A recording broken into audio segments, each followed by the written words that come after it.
Hello viewers, welcome to the Bachelor's course of Population Studies. Today we will discuss about the causes and consequences of mortality. Mortality is one of the three components of population change, the other two being fertility and migration. Mortality has played an important role in determining the growth of population. It is the decline in mortality rate which has led to increase in the population of European countries following the Industrial Revolution. Again, the developing countries which are undergoing a typical demographic transition have also been affected initially by the fall in death rates. The study of mortality is useful for analyzing current demographic conditions as well as for determining the prospects of potential changes in demographic conditions in future. It is possible to study mortality from several angles. For various biological, social, economic and cultural factors affect the health of an individual and consequently the mortality rate in society. Two factors, namely constitutional and the environmental factors, provide the basis of a demographic analysis of mortality. Mortality is an event. There are various forms of mortality rate, beginning with those that refer to particular age groups such as child mortality rates and proceeding to the overall crude mortality rate. There are various causes and consequences of changes in mortality. In this chapter, we will understand the concept of mortality, discuss the causes and consequences of changes in mortality and see the trends of mortality. According to World Health Organization, all live born infants should be registered and counted as such irrespective of the period of gestation, and if they die at any time following birth, they should also be registered and counted as deaths. But all countries of the world have not accepted this definition of death for one reason or the other. Hauser and Duncan have defined death as death prior to complete expulsion or extraction from its mother of a product of conception, irrespective of the duration of pregnancy. The death is indicated by the fact that after such separation, the fetus does not breathe or show any other evidence of life, such as beating of the heart, pulsation of the umbilical cord, or definite movement of voluntary muscle. All humans are mortal, subject to death. A crude death rate is the total number of deaths in a year per 1,000 individuals.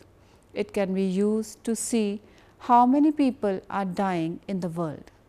The rate at which humans die varies tremendously by geographical location, wealth, incidence of illness, that is morbidity, age, etc.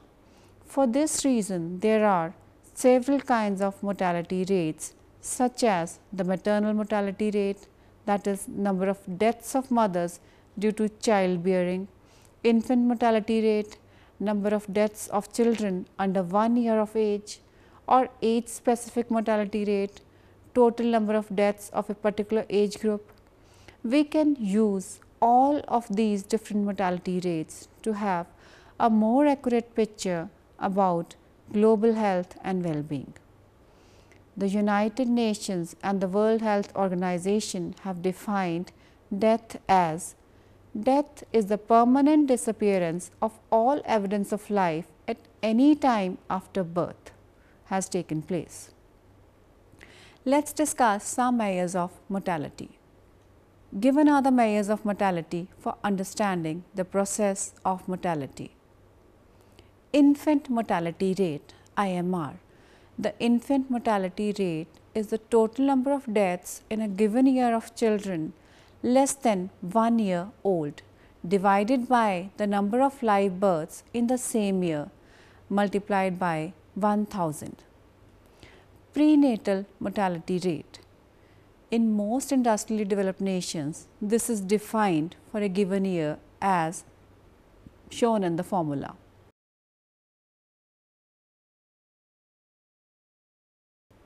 Neonatal mortality rate.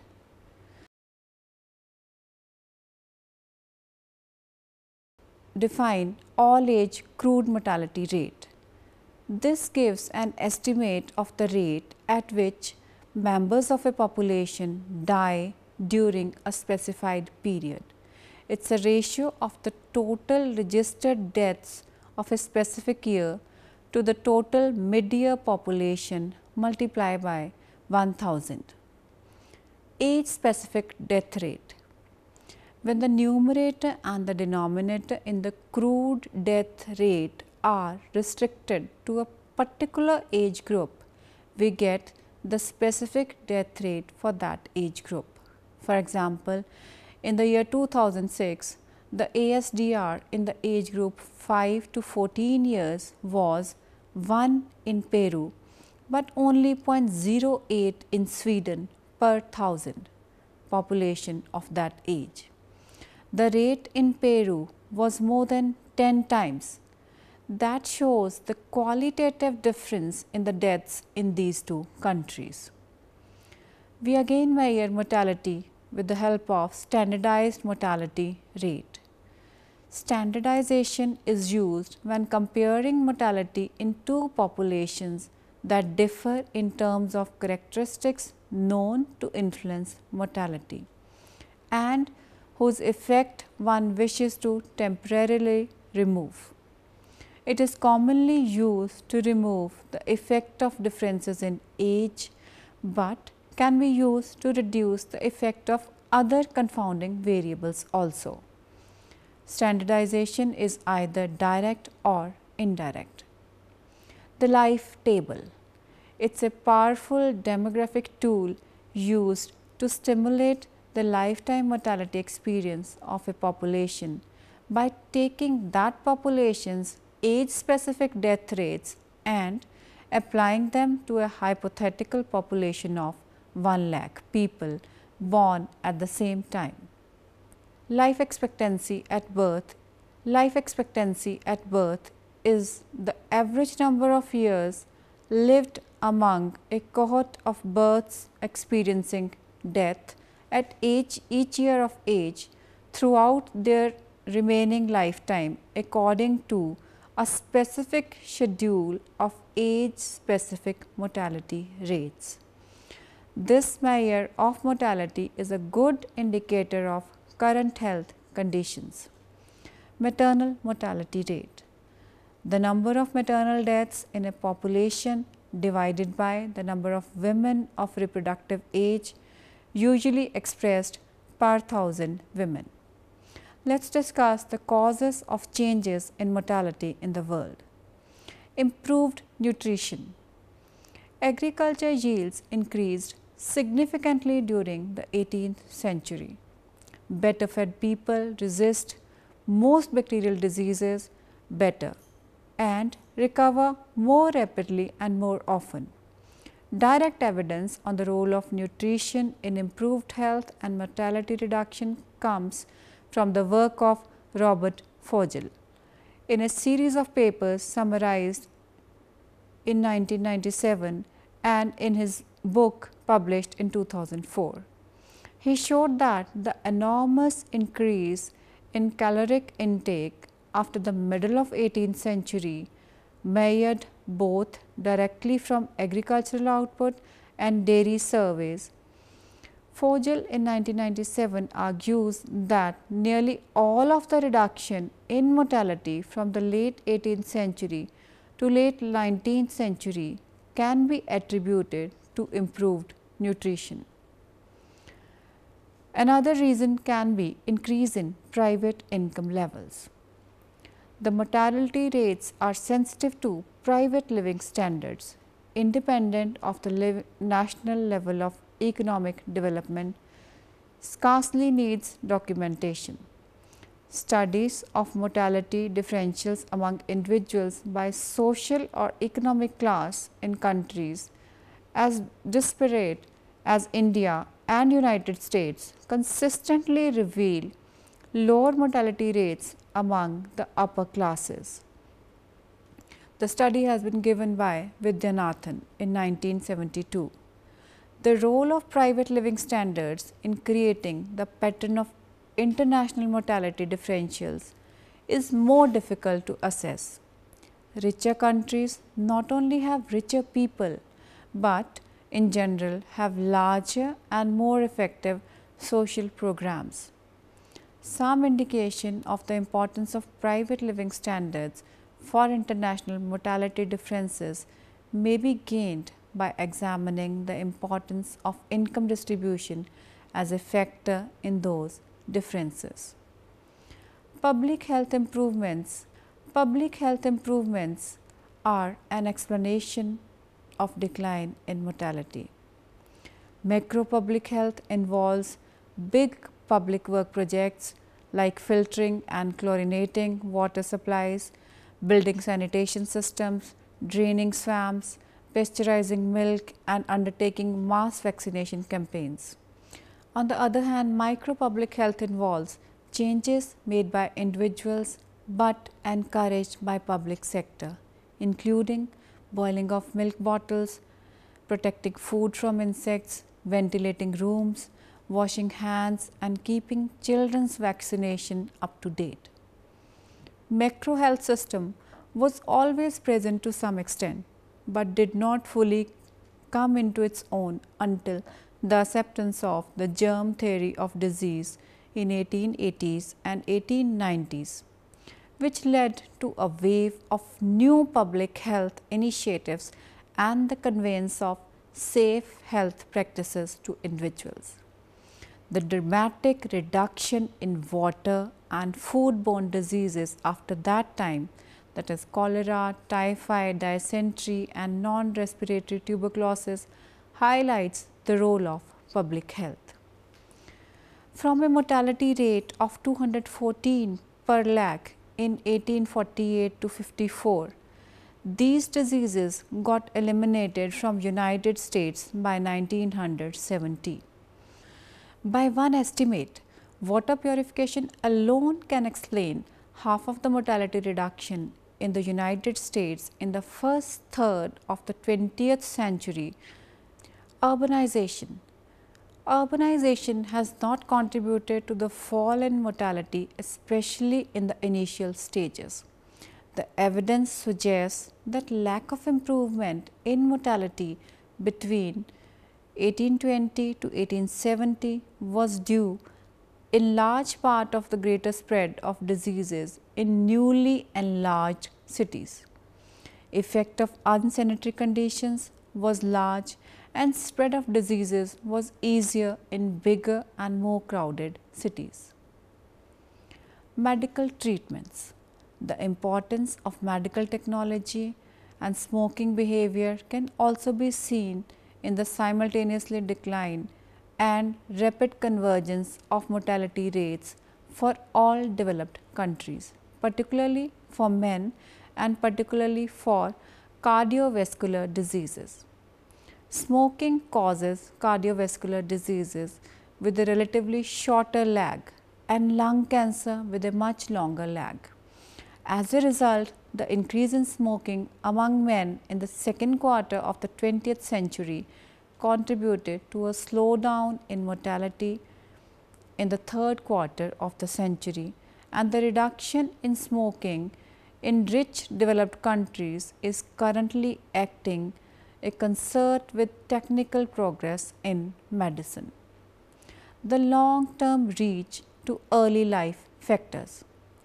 After birth, the environment during childhood, including disease prevalence and conditions at home, predicts the onset of disease in adulthood. For example, Case, Fertig and Paxson used the data from 1958 British birth cohort to calculate that each chronic condition at age 7 rises by 4% the probability of reporting a chronic condition at the age 42. If the condition is still present at 16, the effect is twice as large. Overall childhood factors such as nutrition and the disease environment have a potential to significantly affect mortality at older ages. Epidemiological transition. The epidemiological transition characterizes changes in the predominant causes of the death that occur as life expectancy increases. Demographic transition brings a decline in the patterns of mortality. It brings a change in the distribution of deaths by cause away from a pattern dominated by communicable diseases towards one in which non-communicable diseases account for the overwhelming majority of deaths. This process is known as epidemiological transition. It was first elaborated by Abdel Omran in 1971. He described, for example, how infectious diseases including tuberculosis and diarrheal diseases among others accounted for more than half of all deaths in England and Wales around the mid-19th century. The contributions of these causes to overall mortality declined dramatically over the next 100 years. However, such that by the mid-20th century, they accounted for around 1 in 10 deaths. A similar transition was observed in Japan later over a shorter period of time compared to that in England and Wales. Infectious diseases accounted for approximately 40% of all deaths in Japan around 1945, but by 1964 their contribution had fallen to less than 10% of overall mortality. The World Health Organization produces estimates of the number of deaths by cause of 193 of its member states. The most recent set of estimates, which refer to deaths occurring in 2008, were published in 2011. The quality of the data available to the WHO for estimating mortality by cause varies widely from country to country. For the 2008 estimates, 76 countries representing 24% of the deaths globally had reasonably complete cause of death information from vital registration corresponding to International Classification of Diseases version 9 or 10, and with less than 15% of the deaths with inappropriate or non-specific cause of death codes. For an additional 36 countries representing 46% of the global deaths in 2008, death registration was incomplete or cause of death information was available from other nationally representative resources. World Health Organization considers 3 broad categories of causes of death. Group 1 encompasses communicable diseases as well as maternal, prenatal and nutritional conditions. Group 2 includes non-communicable diseases. Group 3 comprises causes of death resulting from external sources, namely injuries including both intentional and unintentional injuries. The 3 broad cause of death categories are shown in table 1 along with major specific causes of death that compose each group. It is shown in table 1 that of the estimated 56.9 million deaths worldwide during 2008, 36.1 million, that is 63.5%, were caused by group 2, that is non-communicable diseases. Non-communicable diseases, especially cardiovascular diseases, cancer, diabetes and chronic respiratory diseases. Group 1 health conditions caused 15.6 million deaths, that is 27.5% worldwide in 2008, with low respiratory infections like pneumonia, perinatal conditions and diarrheal diseases as the leading causes of group 1 mortality. The injuries classified in group 3 caused the remaining 5.1 million deaths, that is only 9% in 2008, with road traffic accidents, suicides, homicides accounting for the largest shares of death in this group. Considerable variation in the contribution of the three categories of health conditions to overall mortality is observed across the regions of the world, revealing substantial variability in progress through epidemiological transition. Figure 1 on the screen displays that in Africa, the region of the world with the lowest life expectancy at birth at 55 years, the majority of deaths in 2008, that is 61% deaths, were due to group 1 health conditions, while the non-communicable diseases in group 2 and the injuries in group 3 accounted for 32% and 7% of deaths respectively. The high concentration of deaths from group 1 conditions in Africa indicates that the region is still in early stages of epidemiological transition. In contrast, in the more developed regions excluding Eastern Europe, where life expectancy at birth reached 80 years in 2005 and 10, 6.6% of the deaths in 2008 were attributed to group 1 causes, while group 2 non-communicable diseases caused 87.5% of deaths. Group 3 injuries were responsible for 5.8% of deaths.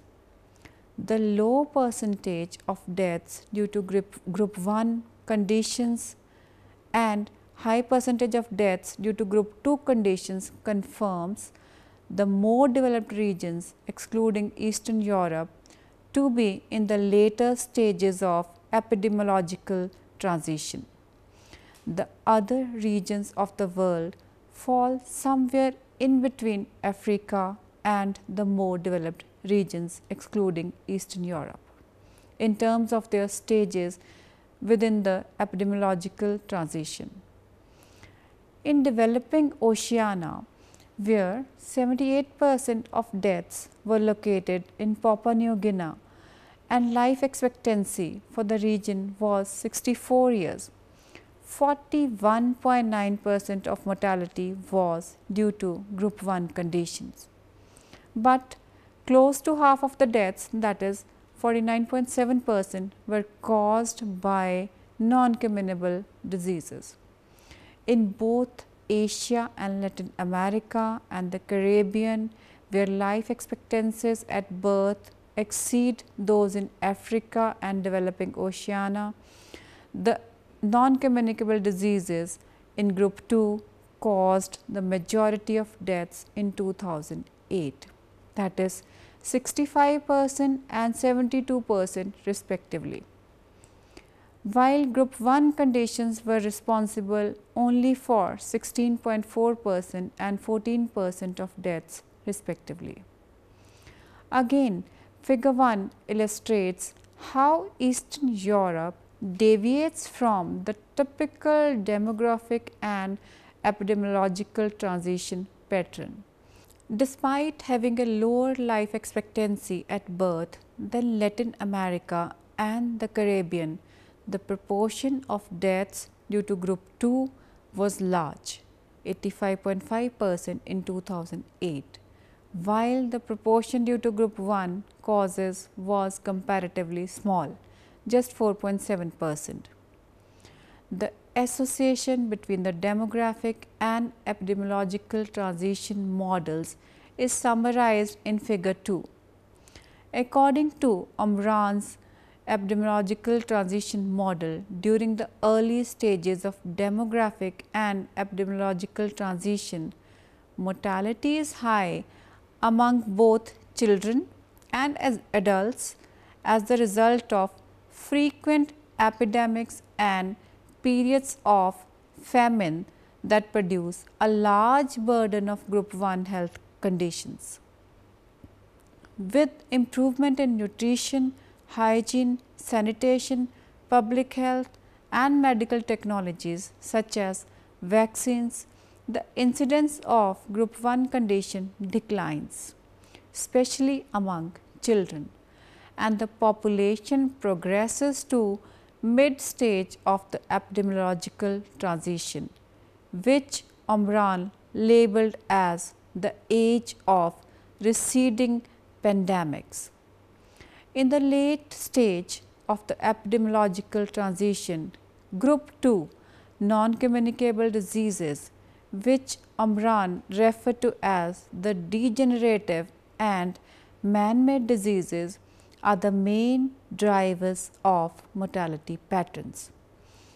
Rapidly falling mortality among children during the mid-transition means that by late transition, most people survive to adulthood, where they are more vulnerable to the non-communicable diseases, as many of those diseases develop as a result of accumulated exposures to risk factors over the lifetime. In 1986, Olansky and Alt proposed a fourth stage of the epidemiological transition to be appended to Omran's model.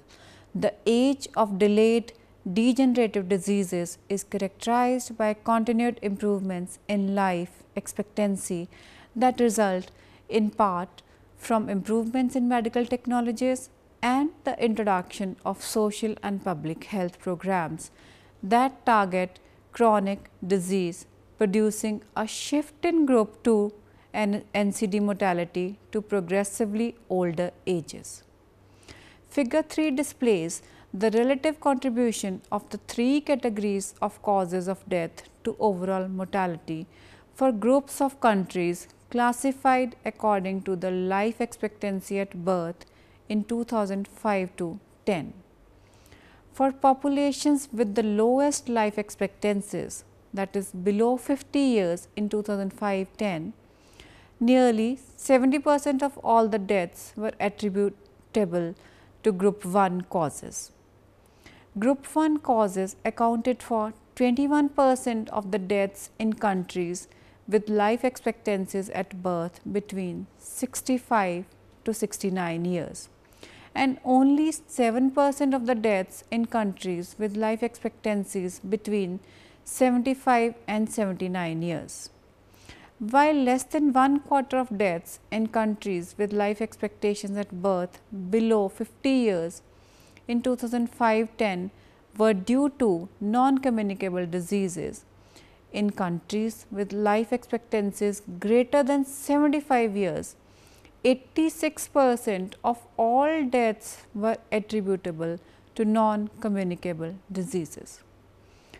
Compared to the changes in the proportion of deaths due to group 1 and group 2 causes over the course of the demographic and epidemiological transition, the proportion of deaths due to injuries classified in the World Health Organization's group 3 changes relatively little.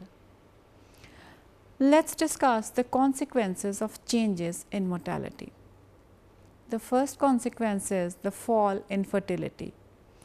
There has been found a direct relationship between fall in mortality and fall in fertility. With fall in mortality, people feel strong psychologically and there is a tendency of decline in fertility. Aging population. With a decline in mortality, life expectancy increases and the quantum of aging population also increases. Increase in aging population brings with it the challenges of health care and old age security for the old people. Overpopulation is another consequence of fall in mortality. Decline in mortality, if not matched with the decline in birth rate, can create the problem of overpopulation, especially in developing countries. Overpopulation with it brings many evils like poverty, overcrowding, unemployment, pollution and unequal distribution of income and wealth. Economic development. Many studies and researches have shown that fall in mortality helps in economic prosperity and development of a country. Healthy population is an asset for the economy, better standards of living. Fall in mortality followed by the fall in fertility help in maintaining small families which are easily manageable and have lower cost of living. A small and healthy family as compared to a large one with high mortality rate has a better standard of living. To conclude, we can say that during the 20th century, mortality rates declined quite rapidly in all developed countries. During the first half of the century, changes in the ability to avoid and withstand infectious diseases were the prime factors in reducing mortality. Infectious diseases were the leading cause of death in 1900, accounting for 32% of deaths. Improved nutrition and public health measures, particularly important for the young, were vastly more important in this period than medical interventions. Better nutrition allowed people to avoid contracting diseases and to withstand diseases once contracted. Public health measures reduced the spread of diseases. During this period, reduced infant mortality contributed 4.5 years to overall improvement in life expectancy. Reduced child mortality contributed nearly as much, and reduced mortality among young adults added about 3.5 years. Between 1940 and 1960, infectious diseases as a cause of death continued to decline, but more of this decline was attributable to medical factors such as the use of penicillin, sulfur drugs discovered in 1935 and other antibiotics. These helped the elderly as well as the young, thereby reducing mortality across the age spectrum. By 1960, 70% of infants could be expected to survive to age 65. Since 1960, mortality reductions have been associated with two newer factors: the frequent conquest of cardiovascular diseases in the elderly and prevention of death caused by low birth weight in infants. Traditional killers such as pneumonia in the young also have continued to decline, but mortality from these causes was already so low that further improvements did not add greatly to overall longevity. Interestingly, mortality reductions are attributed to medical care, including high-tech medical treatment, and not to social or environmental improvements. For several important causes of death, rising incomes and a variety of social programs have accompanied significant reductions in mortality. This is all for today's lecture. Thank you. Bye bye.